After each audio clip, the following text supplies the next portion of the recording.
So are you looking for a new fun earring to make with your Cricut machine? Stay tuned and I'll show you how to make these really easy Llama earrings. Hi and welcome to Craft with Catherine. So today we're going to be making these really easy Llama earrings. So here you can see a couple different versions made with heat transfer vinyl, foil, and a second layer of faux leather held with heat and bond. But I'm going to be demonstrating with the heat transfer vinyl, and that's the one I recommend because you get the best detail.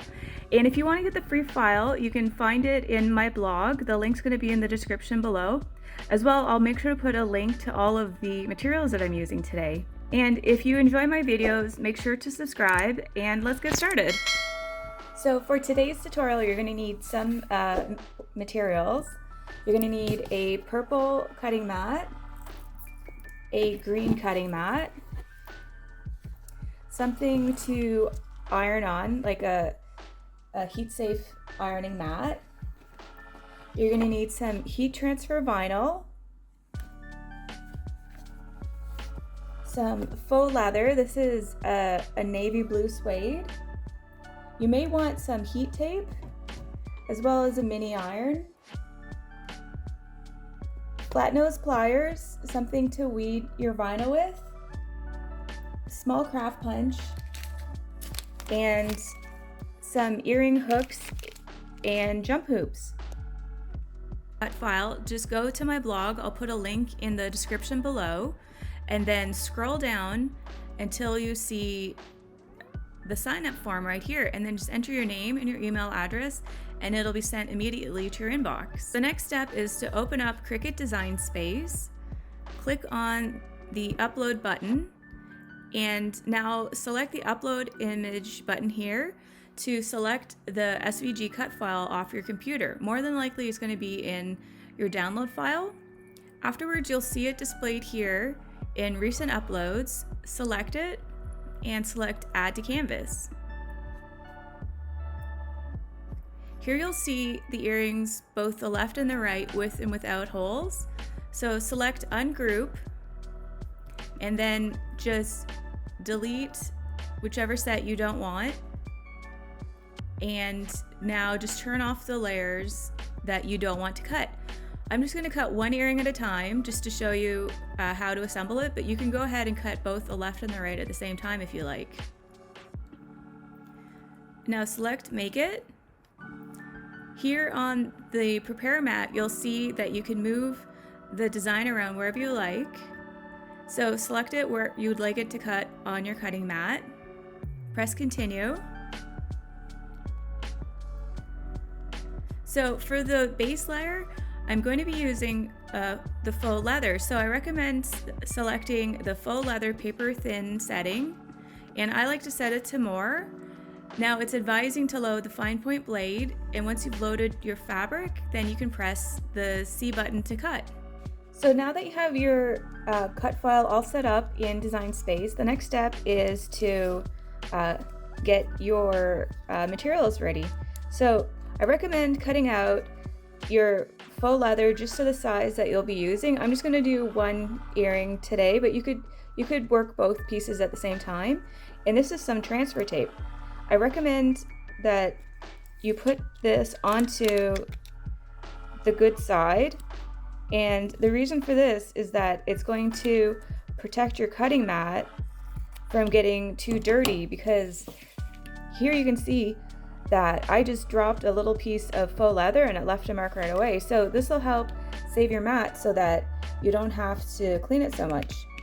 So I'm just going to stick it down onto the purple sticky mat. You want to use the purple mat for the faux leather and the green for the heat transfer vinyl. Now it's ready to be loaded into the Cricut machine. So for the top layer, I recommend cutting it out of heat transfer vinyl, and we're going to cut that out on the green mat. So select Make It.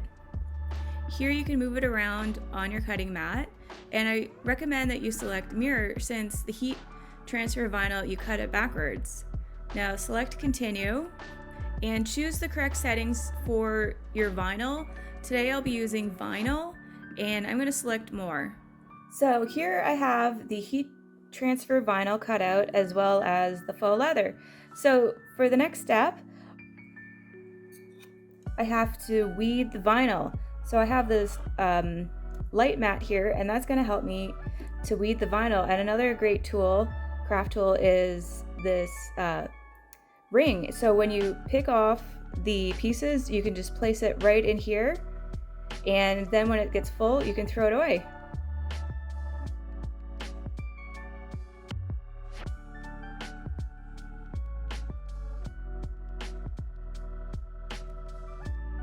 So here you can see the back side of the earring and the heat transfer vinyl.